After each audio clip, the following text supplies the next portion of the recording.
Hello friends, I'm Conrad and welcome to Bad Guy Breakdowns, the series where we look at the most iconic villains to grace the silver screen.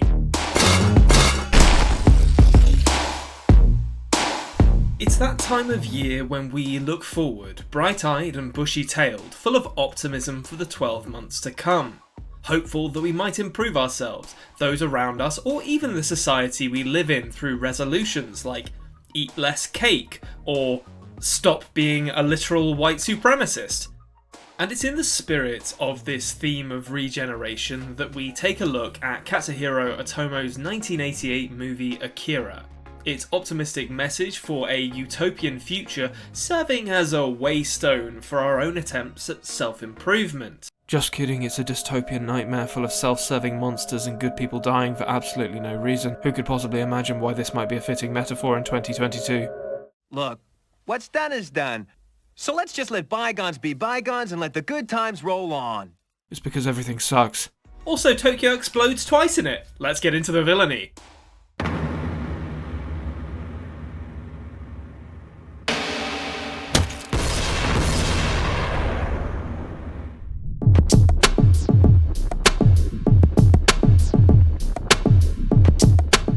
Akira begins, as all movies should, with Tokyo being destroyed in 1988, something I'm fairly certain actually happened. We then jump forward to the far-flung future of 2019? Well, the joke's on you, Otomo. We reached this level of dystopian cyberpunk nightmare way before then. The ruins of the old city have been buried beneath the monolithic towers of Neo-Tokyo, ruled by corrupt bureaucrats, plagued by civil unrest, and a disenfranchised youth who often turn to gang life. Youth like our hero Kaneda, the leader of the Capsule Gang, Yamagata, a guy whose name you probably won't remember, and our soon-to-be villain Tetsuo Shima, who is kind of the little brother of the gang. Kaneda is the owner of the coolest bike in the universe and uses it to give us a tour of the crowded, neon-hued high-rises of the city while pursuing members of their rival clown gang through the streets. It's not established why they don't like each other in the anime, and that's probably deliberate, supporting as it does the nagging sensation that this conflict is totally pointless. Much like the Sharks and the Jets in West Side Story, two mentions for that in a row, scrapping over a corner because of their racial differences while blind to the fact that both groups are being muscled out of the city by the inexorable charge of post-war capitalism. The clowns and capsules fight because there's nothing else to do. Much of Akira serves as a metaphor for Japan's rise as a tech giant, and as a warning that in reaching this newfound position of power on the global stage, it was at risk of leaving its youth behind, not to mention turning into an horrific, fleshy tech hybrid chimera. So when Kaneda and the leader of the clown gang engage in a game of chicken, it both gives us an awesome shot that will be referenced by about 95% of animated features made after 1991, and serves as a perfect encapsulation of one of Akira's major themes: that the youth would rather live fast and recklessly because Japan has failed to provide them with anything to look forward to.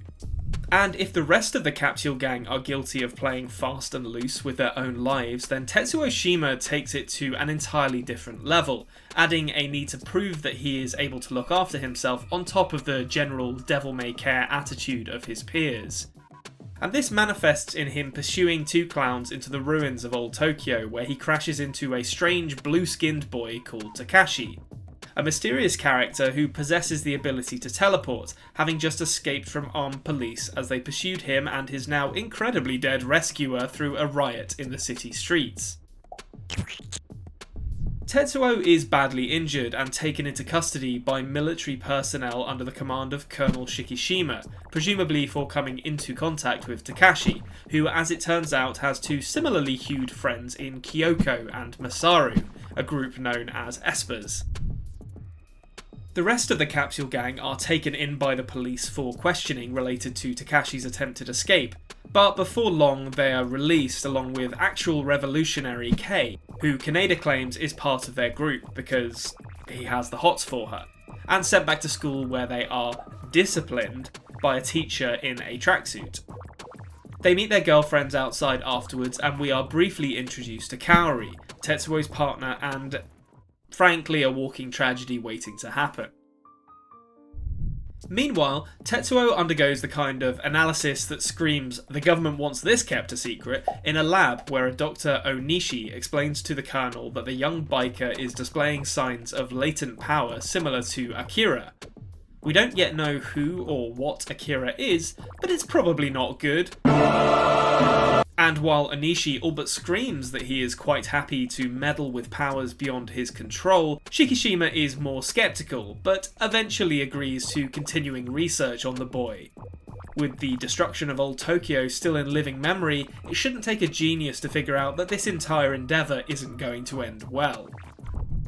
We catch up with Kaori and Tetsuo a little while later after he has made escape attempt number 1 from the facility where he was being held.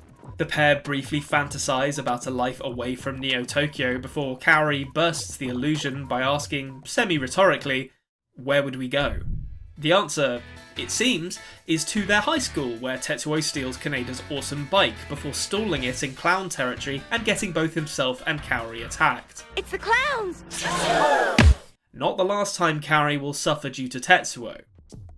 Fortunately, Kaneda and the rest of the capsule gang arrive just in time to save his bike, though not Kaori's face, and we jump forward to Tetsuo exacting revenge on the clown biker before suffering a vision of a young boy while a child's voice shouts Akira.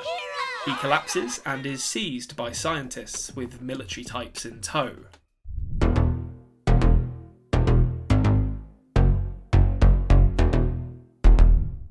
It's not clear how long has passed when we catch back up with the capsule gang, though it's probably not that much given their arrests are still a fresh memory.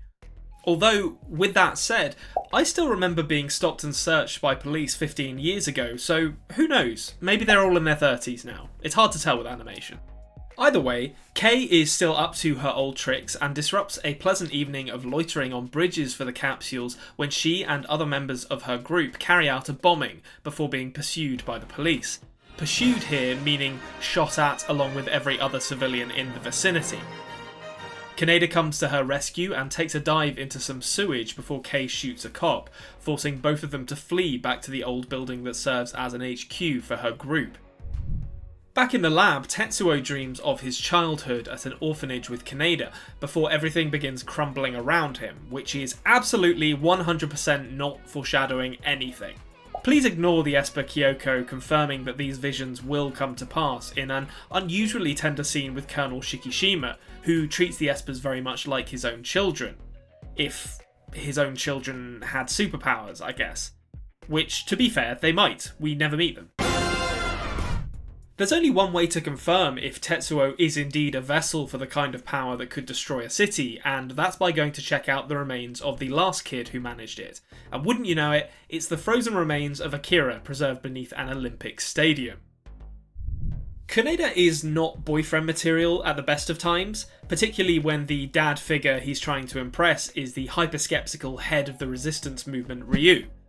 However, by eavesdropping on the group's plans to re-infiltrate the lab and kidnap/liberate Tetsuo, he buys himself more time to impress the folks and, by extension, Kei. As it turns out, there's a mole inside the Supreme Executive Council, the bureaucrats who run Neo-Tokyo, who also serves as the actual leader of the resistance, Mr. Nezu. Unfortunately, the man's an idiot, and significantly more corrupt than your average double agent. His plan seems to be release Akira and let the religious cult who believe that this psychic weapon of mass destruction represents a rapturous event usher in a new era of human civilization via violent revolution. The only problem being that he clearly is only interested in restructuring the ruling class to put himself at the top of it. Not to mention the fact that in only 31 years, many of the people running Neo-Tokyo seem to have forgotten the enormity of the Akira event.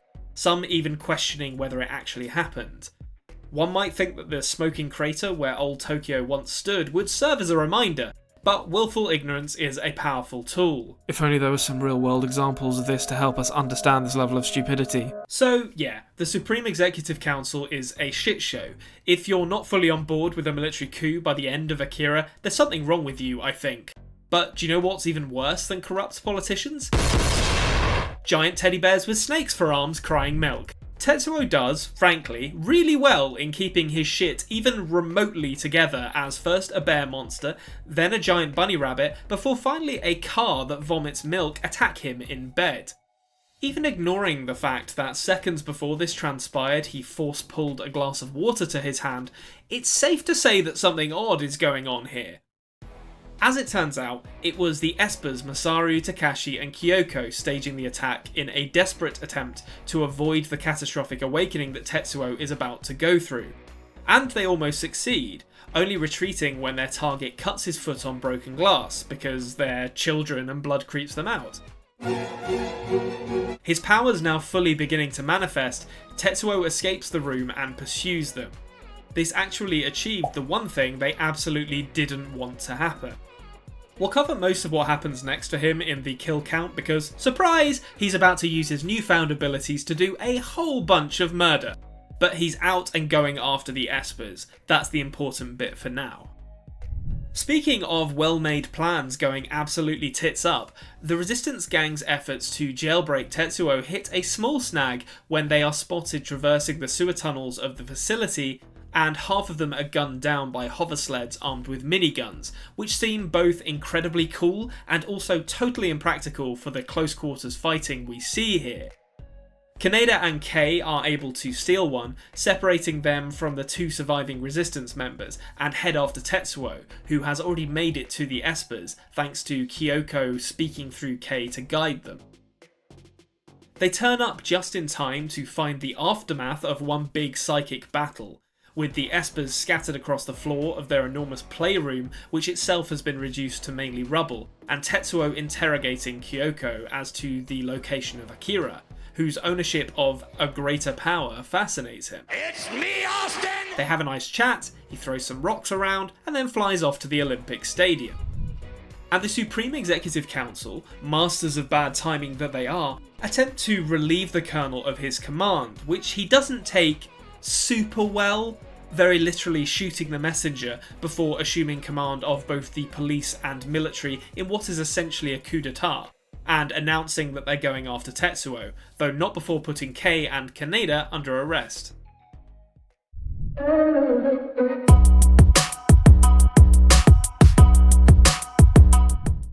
I think we can all agree that the police in Neo Tokyo kind of suck. Their shoot first, ask questions later attitude has all the hallmarks of a force that has lost control of the city and is now resorting to violence. Even so, once Tetsuo is done paying a quick visit to the Capsule Gang hideout, where he meets a few old friends and then, murders them, you do kind of end up feeling sorry for the boys in Kevlar. They throw everything at him. Tanks, helicopters, badass laser guns, but it doesn't even faze him. Indeed, it seems to just make him mad, not to mention inciting a full-fledged religious revolution as the Akira cult start following him around like he's the Messiah. Now you listen here! He's not the Messiah! He's a very naughty boy! Now go away! They're not helped by the fact that the people in charge are too busy burning documents, stuffing money into briefcases, and murdering their aides to help. Oh, and also Resistance members who have served their purpose. Everyone's gone now. You fool! You traitor! No, don't! Sorry, Ryu. I can't say you didn't deserve better than to be gunned down by a rat like Mr. Nezu. Fortunately, Ryu is the personification of non-violent resistance and pursues his former ally through the alleys of Neo Tokyo until Nezu dies of a heart attack in the gutter, before succumbing to his own wounds. So that's at least one person in this city who deserved to die and actually did. While all of this has been happening, the Espers, in particular Kyoko, have freed and then taken control of Kei for use in their defense against Tetsuo, annoying Kaneda to no end. Desperate for revenge and feeling the protective pangs of young love over Kei, he sets off after his former friend himself, with nothing but a bike, a laser gun, and a heart full of one-liners to keep him company. Hey! I don't want to keep the bastard waiting. SPK's attempts to combat Tetsuo amidst the monstrous sarcophagus of the Akira remains are visually stunning and give us some of the best sound design in the whole movie. The refrigerated casket sounding something like a giant squid as Tetsuo lifts it from its foundations, sending enormous cables wheeling away from the surface in clouds of icy vapour. It's incredibly unsettling.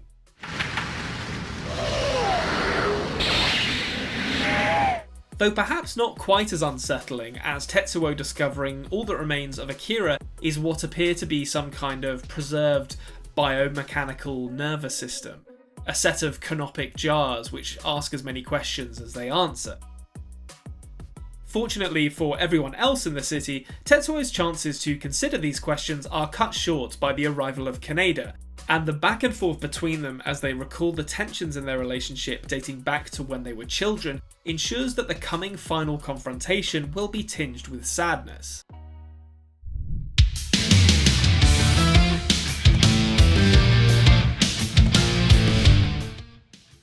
Let's just get this out of the way right now. This final confrontation fucking goes, okay? It's like a half hour of things exploding.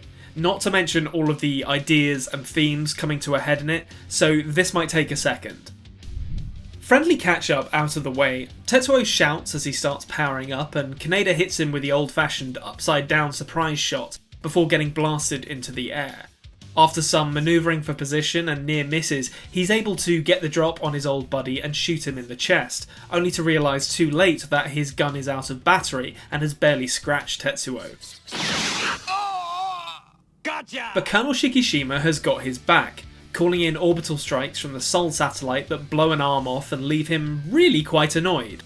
A quick side note here, I love that Tetsuo is withstanding laser blasts and orbital bombardment, but Kaneda is so determined to get some payback that once his gun is out of ammo, he's resorting to just dropping a big rock on his former friend's head. And it might have worked, who can say? What we know for sure is that his proximity to Tetsuo keeps him alive through another Soul Strike, before it's turned into pretty stardust, firing wildly as Tetsuo rips it apart in space. One mechanical replacement arm summoned from the wreckage of the Akira sarcophagus later, and he's as good as new, and ready to fully ascend to godhood, or whatever cruel imitation of godhood his power now represents. We briefly see Dr. Onishi and Shikishima together in an armoured car looking at the power signal coming from Tetsuo, and both seem to be in agreement that, and this is a scientific term, shit is fucked. It looks an awful lot like Akira, and we all know how that went last time. The ruins of the Olympic Stadium are the stage for the final confrontation now. Kaori appears and comes to an in-pain Tetsuo with love, Shikishima with a handgun, and Kaneda with a motorbike. These four individuals will play out a conclusion that can be a little confusing, so this is going to be my read on it, but bear in mind that there are a lot of themes at work here and it's not necessarily a one-size-fits-all solution. We've already talked about how Kazuhiro Otomo wove a fear of the modern Japan and what it meant for the youth throughout this story, and that is manifested quite plainly here as Tetsuo melds with the technology beneath his feet and in doing so loses any remaining control he has over himself. But for my money, there is some classic post-war Japanese cinema anti-nuclear sentiment going on here too. Tetsuo's innate power is frighteningly destructive even before modern technology is added to the equation. Like Godzilla before it, Akira is a result of the still living memory of the Hiroshima and Nagasaki bombings and the fear of power of this magnitude they engendered. Here then, the rush towards modernity, realised in Tetsuo replacing his severed arm with one made of wires and metal, combines with his formidable power to spiral out of control. The enormity of a nuclear disaster multiplied untold times by the increasingly unfeeling, money-driven and technology-focused society that deployed it. In short, Akira, or the power of Akira that Tetsuo has now also developed, was bad, but we made it far worse. And it's telling who the three main characters remaining to combat this event are. The military, represented by Shikishima, who wants to shoot the contents of Pandora's box if he can't put them back in, and the two sides of the youth of Japan. the rebels, Kaneda, who will be entrusted with rebuilding after society inevitably collapses, and the millions of quiet, good people represented by Kaori, who won't even make it to see this rebuild. On a basic level, all three are fundamentally good people, some more than others, so it's not beyond reason to argue that any of them surviving amounts to a positive message for the future of Japan. But in death, Kaori undoes any kind of feel-good ending that Akira might have had. One of the only absolutely non-violent characters in the movie and, inevitably, the only one to die. As Tetsuo morphs and swells into an horrific, throbbing, baby-like mass of flesh and technology that threatens to consume the entire stadium as it inexorably grows, Kaneda is briefly protected by the Espers before being absorbed, alongside Kaori. And Tetsuo wails in anguish as his girlfriend is crushed inside of him and begs Kaneda to escape, which he duly does with the aid of his laser cannon. Shikishima attempts to protect the Espers with grim-faced determination as they enact some kind of ritual in front of the Akira jars. And just as all hope seems lost, with both Kaneda and the Colonel seemingly powerless to stop the advance of the meat tide, the jars shatter and a bright white light, in the middle of which stands the young boy Akira, consumes Tetsuo and the stadium, converting him back to his human form. Kaneda's final act of the movie is to try and rescue Tetsuo from the lights. Even in the face of all of this destruction, he wants to try and save his friend. He is also consumed, and the Espers make the difficult choice to go in and save him from whatever is happening within the light, acknowledging that they will not be able to escape when they do. Shikishima is transported under a bridge in Old Tokyo where he will be safe, and Kaneda likewise appears alongside Kei and Kaisuke beyond the blast radius. And as Tetsuo appears to unmake himself, it is confirmed that Akira, a young child who underwent similar study to Tetsuo and the Espers, has been recalled back from wherever he went 31 years ago to take Tetsuo with him. The 5 individuals leaving us with the enigmatic lines, "We called him back to ask him to take Tetsuo. It was too difficult for Tetsuo. Of course, too difficult for us, and for Akira. We just didn't have the power, but someday we will be, because it has already begun."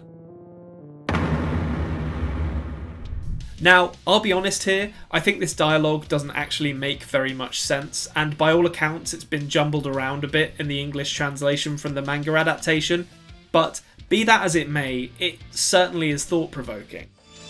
There must be some explanation.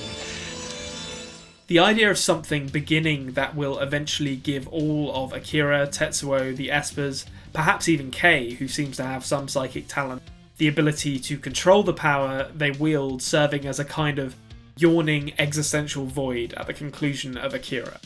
What is beginning exactly? And where? As Neo Tokyo is utterly destroyed, and images of countless galaxies race past our eyes, it confirms only one thing: that the scale of this power is far greater than we could ever imagine.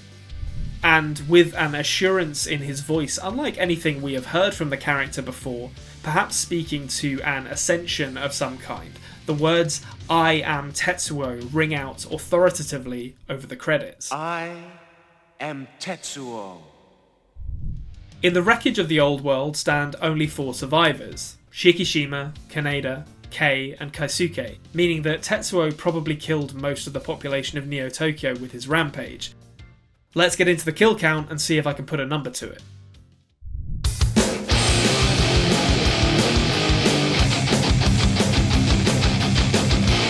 Now, you and I both know that this is going to get hairy towards the end once people start dying by the dozen. But for the time being, let's pretend that I have a solid handle on the kill numbers here. Let me have this, please. First off, although taking a wrench to the head or crashing your bike seem like fairly fatal conditions, it's later confirmed by the cop who interrogates the capsules that the clowns they attack in the opening sequence are in hospital. He doesn't mention any of them being dead, so I'm not counting either of the guys' Tetsuo bodies on this list.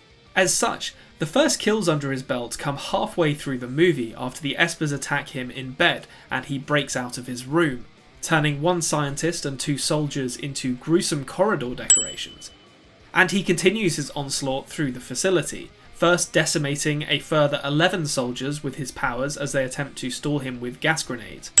Although in a following shot it's shown that a few of them survived his initial blast, they, plus a further 5 soldiers with riot shields, are most definitely dead by the time he leaves them behind. In pieces. Once he arrives at the Esper's playroom, Tetsuo actually mellows out a little. He blows up some stuff, sure, but he isn't quite as determined to kill everyone in front of him. One soldier is crushed by falling masonry as Tetsuo shakes the room apart. We'll count it, even though it wasn't really his intention. And then once Kaneda arrives to have a quick chat, a further 8 soldiers rush the room to try and restrain him and are summarily dispatched with an energy blast that sends them flying. So, yeah. Okay, he is back to being really murderous by the end of this scene, actually. After making his escape from the lab, he visits Harakiya's bar where the Capsule Gang used to hang out, where he buys some drugs and then kills him with his powers. His body is found a short time later, having been sent smashing through the bar by Keisuke and Yamagata, who threatens Tetsuo. We don't see what happens here, but it doesn't require a rocket scientist to figure out that Yamagata was playing with fire, and a short while later it's confirmed by a tearful Keisuke that he was killed by Tetsuo. Now fully in actually fuck these cops and soldiers mode, we catch up with Tetsuo on 7th Avenue, where he destroys an attack helicopter in front of a military barricade. I don't know how many people were aboard, so I'm just going to use Gimli's rules from Lord of the Rings and just count it as 1. The soldiers in a nearby tank deserve some credit for questioning the order to fire on a teenager, although unfortunately for them all it does is give Tetsuo enough time to don a snazzy red cape before crushing them inside their vehicle. We only see 2 crew members. There may have been more, but those are the 2 I'm counting. Okay. Whew.